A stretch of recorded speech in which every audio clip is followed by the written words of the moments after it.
వ్యాప్తంగా వర్షాలు బాగా కురవాలని, కృష్ణా గోదావరి నదులు కలకలలాడాలని కాంక్షిస్తూ తెలంగాణ రాష్ట్ర ప్రభుత్వం ఆధ్వర్యంలో ఈ నెల 10వ తేదీన కృష్ణమ్మ ఒడిలో నాగార్జున సాగర్ డ్యాం వద్ద వరుణ యాగం నిర్వహించి తలపెట్టారు. వరుణ యాగం నిర్వహణ బాధ్యతను రాష్ట్ర నీటిపారుదల, పౌర సరఫరాల శాఖ మంత్రి ఉత్తమ్ కుమార్ రెడ్డికి అప్పగించగా, తెలంగాణ తిరుపతిగా పేరుగాంచిన యాదగిరిగుట్ట లక్ష్మీ నరసింహస్వామి వారి ఆలయ అర్చకుల ఆధ్వర్యంలో ఈ యాగం నిర్వహించనున్నారు.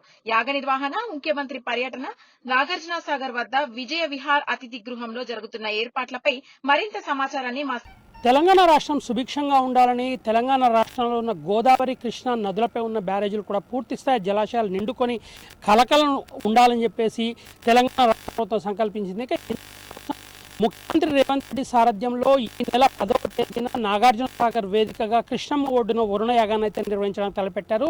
దీనికోసం ఇప్పటికే ఏర్పాట్లు చేయాలని సంబంధిత అధికారులు కూడా సూచించిన పరిస్థితి ఉంది. ఈ యాగానికి సంబంధించిన ఏర్పాట్లను పర్యవేక్షించడానికి మొత్తంగా నీటిపారుదల శాఖ మంత్రి ఉత్తమ్ కుమార్ రెడ్డికి బాధ్యతలు అయితే ముఖ్యమంత్రి అప్పగించిన పరిస్థితి ఉంది. ఇక దీని విషయంలో కూడా ఇప్పటికే స్పష్టంగా నాగార్జున సాగర్లో నిర్వహించే యాగానికి సంబంధించిన ఏర్పాట్లు చేయాలని జిల్లా యంత్రాంగాన్ని కూడా ఆదేశించారు. దీనికి అనుగుణంగానే జిల్లా కలెక్టర్ చంద్రశేఖర్తో పాటు దేవాలయ అధికారులు ఈరోజు నాగార్జున సాగర్ పర్యటించి అక్కడ అవసరమైనటువంటి ఏర్పాట్లను కూడా చేయడానికి అయితే సిద్ధమవుతున్న పరిస్థితి ఉంది. అయితే ఈ యాగం మొత్తం కూడా యాదాద్రి దేవస్థానానికి సంబంధించిన ఋత్వికులతో చేయాలని కూడా నిర్ణయించారు. దీనికి సంబంధించి 108 మంది ఋత్వికులతో 11 హోమగుండాలలో ఈ వరుణ యాగాన్ని నిర్వహించాలని నిర్ణయించారు. అయితే ప్రధానంగా 10వ తేదీ మధ్యాహ్నం 3:20 నుండి 3:25 మధ్యలో పూర్ణాహుతి కార్యక్రమం కూడా జరుగుతుందని అయితే అధికారికంగా ఇప్పటికే తెలంగాణ రాష్ట్ర ప్రభుత్వం నిర్ణయించింది. దీంట్లో పూర్ణాహుతి కార్యక్రమంలో ముఖ్యమంత్రి రేవంత్ రెడ్డి పాల్గొన్నారు. పూర్ణాహుతి కార్యక్రమంలో పాల్గొన్న ముఖ్యమంత్రి వరుణ యాగాన్ని నిర్వహించడం ద్వారా తెలంగాణలో అన్ని ప్రాజెక్టులు కలకలలాడాలని చెప్పేసి నీళ్లు పూర్తి స్థాయిలో నిండాలని కూడా కోరుతూ ఈ వరుణ యాగాన్ని నిర్వహిస్తున్నారు. అయితే ప్రధానంగా శ్రీశైలం జలాశయం నుండి భారీ వరద నీరు వస్తున్నప్పటికీ కూడా శ్రీశైలం ఇప్పుడు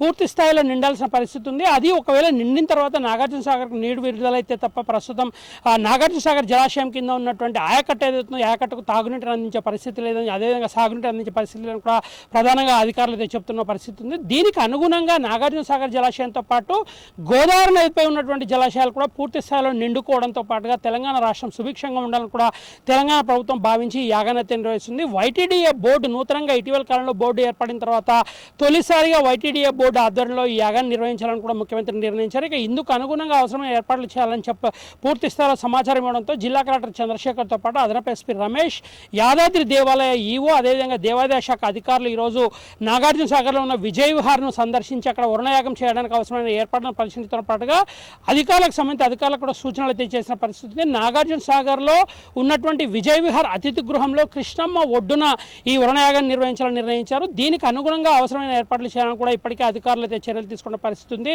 ప్రధానంగా యాదాద్రి దేవస్థానానికి సంబంధించి ఉన్నటువంటి 108 మంది ఋత్వికులు ఎవరైతే ఉన్నారో ఈ ఋత్వికులతో పాటు 11 హోమగుండాలను ఏర్పాటు చేయడం ద్వారా ఈ 11 హోమగుండాల్లో పూర్తి స్థాయిలో వర్ణయాగం నిర్వహించిన తర్వాత తెలంగాణ రాష్ట్రంలో అన్ని ప్రాజెక్టులు జలకలను సంతరించుకొని ఎట్లాంటి ఇబ్బందులు లేకుండా ఎల్లిన ప్రభావాన్ని కూడా అధిగమించే దిశగా తెలంగాణ రాష్ట్రం అయితే ముందుకు సాగాలని కూడా అధికారులను ఇప్పటికే దానికి అనుగుణంగా అవసరం ఏర్పాటు చేయాలని సీఎంఓ ద్వారా ఇప్పటికే ఆదేశాలు అయితే అందినట్లుగా చెప్తున్నారు. అయితే ప్రధానంగా 10వ తేదీన ఈ యాగాన్ని నిర్వహించాలని ఇప్పటికే యాదాద్రి దేవస్థాన పండితులు నిర్ణయించిన క్రమంలో 10వ తేదీన ఈ యాగాన్ని నిర్వహించడంతో పాటు పూర్ణాహుతి కార్యక్రమంలో ఖచ్చితంగా ముఖ్యమంత్రి రేవంత్ రెడ్డితో పాటు తెలంగాణ రాష్ట్రానికి సంబంధించిన మంత్రులు, ముఖ్యమైనటువంటి అధికారులు, సీనియర్ ఐఏఎస్ అధికారులు కూడా ఈ యాగంలో పాల్గొన్నట్లుగా తెలుస్తుంది. ఇక ఇందుకు అనుగుణంగా ఏర్పాట్లను భారీ ఎత్తున చేయడానికైతే తెలంగాణ రాష్ట్ర ప్రభుత్వం నిర్వహించింది. మొత్తంగా తెలంగాణ రాష్ట్రంలో కృష్ణా నది, అదేవిధంగా గోదావరి నదిపై ఉన్న అన్ని జలాశయాలు నిండుకుండను తలపించే విధంగా వర్షాలు రావాలని, ఎగువ ప్రాంతం నుంచి వచ్చే వరద ఏదైతుందో ఈ వరద కూడా భారీ ఎత్తున వచ్చి మళ్ళీ తెలంగాణ రాష్ట్రంలో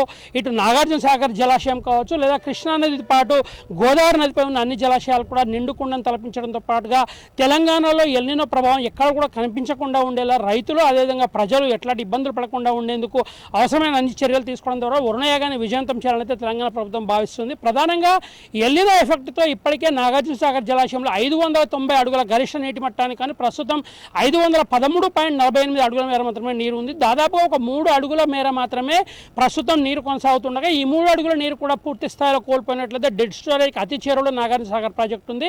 వీటన్నిటిని దృష్టిలో ఉంచుకొని వరుణయాగం నిర్వహించినట్లయితే ఖచ్చితంగా ఫలితం ఉంటుందని, జలాశయాలు మళ్ళీ నిండుకుండను తలపిస్తాయని ఋత్వికులు చెప్పిన క్రమంలో తెలంగాణలో వరుణయాగం నిర్వహించాలని నిర్ణయించిన పరిస్థితి. దీనికి అనుగుణంగా ముఖ్యమంత్రి రేవంత్ రెడ్డి ఏర్పాట్లు చేయడానికి దేవాదాయ శాఖ అధికారులు, అదేవిధంగా వైటీడీ అధికారులకు తగిన ఆదేశాలు కూడా ఇచ్చిన క్రమంలో ఈరోజు అక్కడ అవసరమైన ఏర్పాట్లు పరిశీలించడానికి కూడా అధికారులతో వెళ్ళిన పరిస్థితి. మొత్తంగా ఈ వరుణయాగం విజయవంతం చేయడంతో పాటుగా యాదాద్రి దేవస్థానానికి కొత్తగా ఏర్పాటు చేసిన పాలక మండలి తర్వాత తొలి కార్యక్రమం కావడంతో యాదాద్రి దేవాలయ పాలక మండలి కూడా ఈ యాగాన్ని అత్యంత వైభవంగా నిర్వహించాలని నిర్ణయించినటువంటి పరిస్థితి మనకు స్పష్టంగా కనిపిస్తుంది. అయితే 10వ తేదీన జరిగే ముఖ్యమంత్రి పర్యటనకు సంబంధించి భారీ ఏర్పాట్లు చేయడంతో పాటు ఇక్కడ కూడా ఎట్లాంటి ఇబ్బందులు లేకుండా వచ్చేటటువంటి ఋత్వికులు కావచ్చు, అదేవిధంగా 11 హోమగుండాలు అవుతున్నాయి. ఈ హోమగుండాలకు సంబంధించినటువంటి అన్ని రకాల ఏర్పాట్లను కూడా ఎక్కడా ఇబ్బందులు లేకుండా చేయాలని దేవాదాయ శాఖకైతే స్పష్టమైన ఆదేశాలు వెళ్ళినట్లుగా కూడా తెలుస్తుంది. మొత్తంగా తెలంగాణ రాష్ట్రంలోని జలాశయాలను నిండిపోయి జలకలను సంతరించుకొని తెలంగాణ రాష్ట్రంలో కరువు అనేది లేకుండా ఉండడం కోసం ఈ యాగాన్ని నిర్వహించాలని తెలంగాణ ప్రభుత్వం నిర్ణయించడంలో ఈ యాగం విజయవంతం చేయాలని ఒక పక్కన అన్ని రకాల ప్రయత్నాలు జరుగుతుండగా ముఖ్యమంత్రి రేవంత్ రెడ్డి ఆధ్వర్యంలో అధికారం చేపట్టిన తర్వాత తొలిసారిగా నిర్వహిస్తున్న ఈ యాగం పట్ల సర్వత్రా ఆసక్తి నెలకొన్న పరిస్థితి స్పష్టంగా కనిపిస్తుంది. ఇది యాదాద్రికి సంబంధించి దేవాలయ ఆధ్వర్యంలో నిర్వహిస్తున్నటువంటి నాగార్జున సాగర్లో ఉన్న కృష్ణమ్మ ఒడ్డు చెంతన నిర్వహించే యాగానికి సంబంధించిన తాజా అప్డేట్స్.